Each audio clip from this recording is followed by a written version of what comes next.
Hindi kaya dahil dito mga bossing? Tingin nyo, hindi kaya dahil dito? Hmm. Hindi, hindi ho kaya dahil dito mga kababayan? Naku po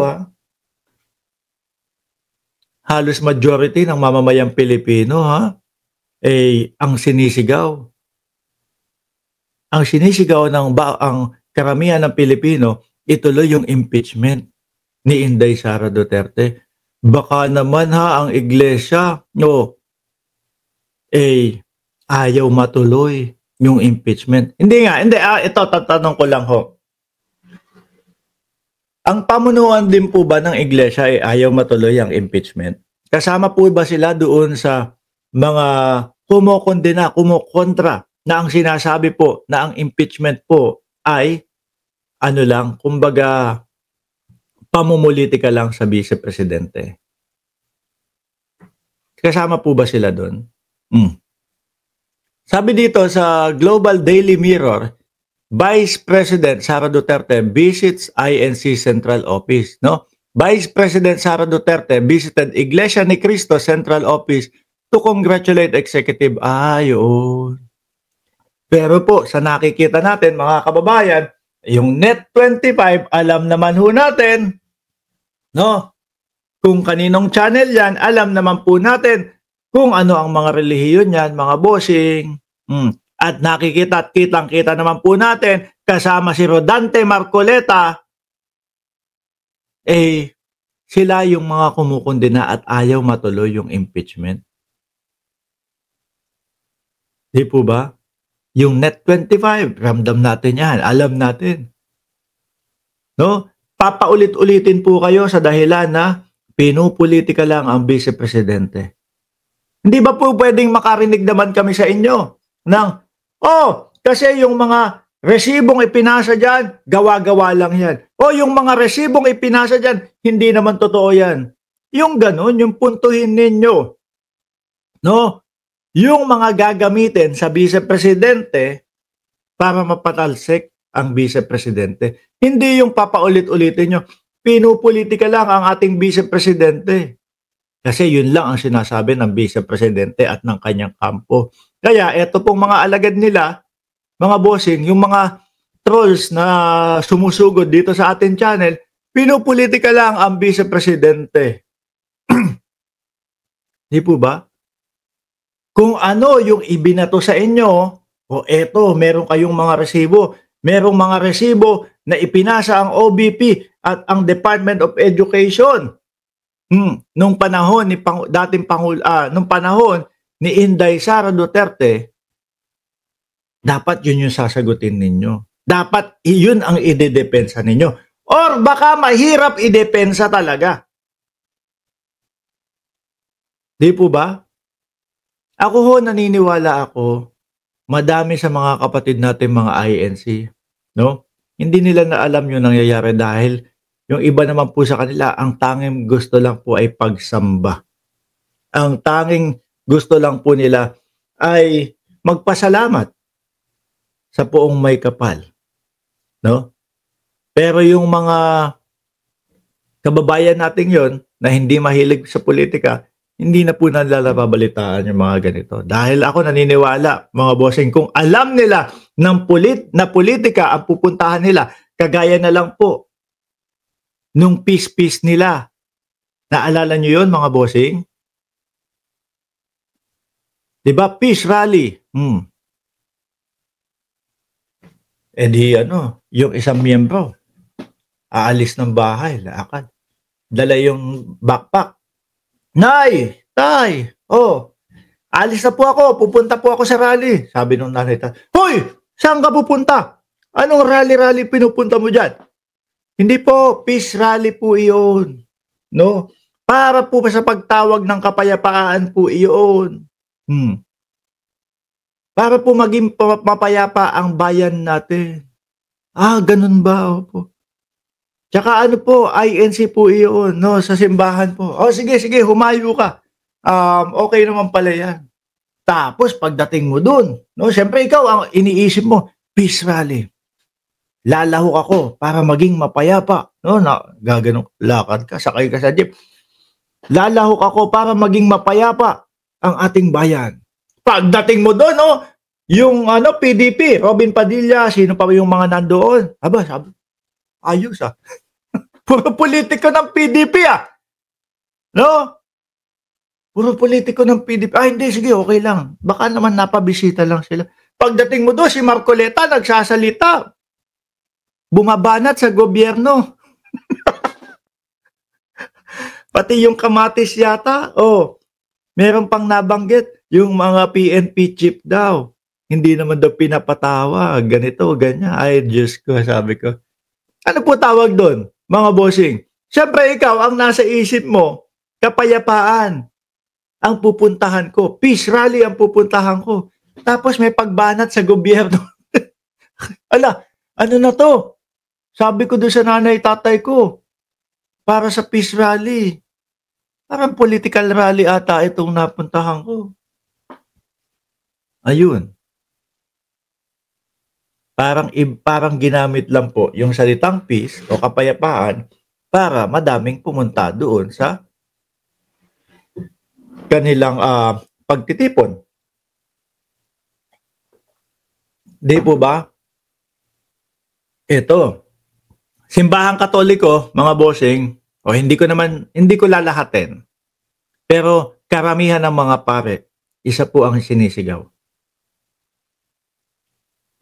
Ituloy ang impeachment trial. Hindi po nila sinasabi na magnanakaw si Sara Duterte.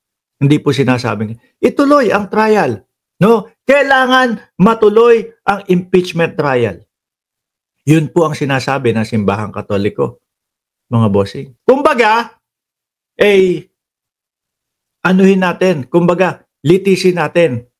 Pakinggan natin yung kanilang depensa, pakinggan natin yung mga ebidensya.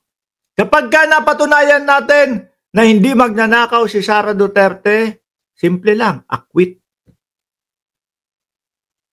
Pagka napatunayan, sorry, no? Hindi na pwedeng tumakbo sa 2028. Ganun lang ho, mga bossing. Yun lang po ang sinisigaw ng Katoliko. Subukan, no? Alamin lahat, pakinggan natin both sides. Wala pong wala pa pong panghuhusga na magnanakaw si Sara Duterte. Wala pong ganun ang simbahang Katoliko. Ang gusto lang po is litisin, no? Pakinggan natin yung side nila, pakinggan natin yung side ng mga nagrereklamo. Pero kung ang iglesia sa nakikita po natin, kagaya ng Net25, kagaya nung si Marcoleta, ramdam po natin na ayaw nilang matuloy yung impeachment. Sabi pa nga ni Marcoleta, di ba? Mapapahiya sila sa akin.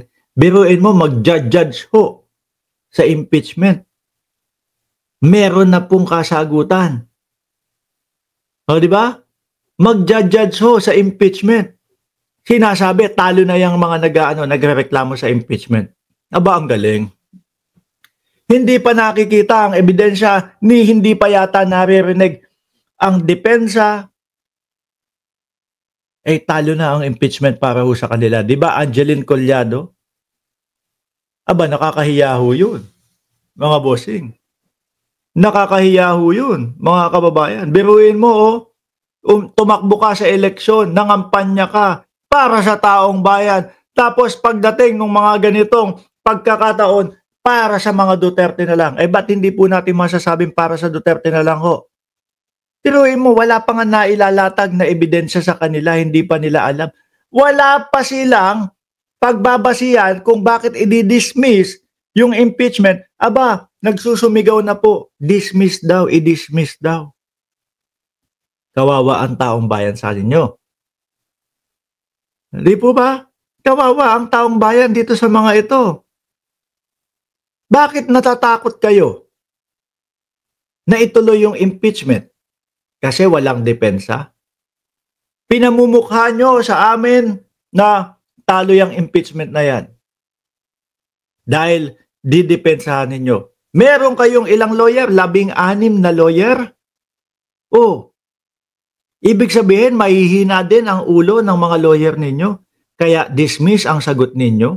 Aba, kung ako may 16 na lawyer na ganyan, at alam ko nasa tama ako, baka sabihin ko pa, ano ba, ang tagal na naman ninyo. Ba't hindi pa inuumpisahan itong impeachment na ito? Dahil bilang malinis na puso at hindi nagnanakaw sa gobyerno, siyempre po, iniisip ng mamamayang Pilipino, nagnakaw ako. Gusto ko malinis yung aking pangalan. Ito na 16 na lawyer. Matatag na yan. Di ba? Ba't ayaw niyo pa ding matuloy? Bakit? No? Yung kampo ng prosecutor, yung mga prosecution, ready. Yung kampo daw ha?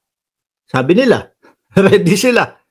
Ng vice-presidente, ready. With 16 lawyers nga daw ho. Tapos Senado pa ang hindi ready. Makikinig lang naman kayo. Sa huli pa ang inyong husga. Bakit? Baka ayaw niyong makarinig ang taong bayan ng ni isang ebidensya. Dahil pag narinig na yon, wala nga kayong ipandidepensa. Sige nga, ano ididepensa ninyo? Doon sa sinasabi. Ano ididepensa nyo? Doon sa sinasabi ng vice-presidente. Pag may nangyari sa akin, may kausap na ako. Ibig sabihin ng may kausap, may kasama na sa plano. May pinagpaplanuhan na patayin si Bongbong Marcos, si Lisa Araneta Marcos at si Martin Romualdez. Di ba? Paano mo idedepensa yon? Mismong napanood natin sa vice-presidente yon.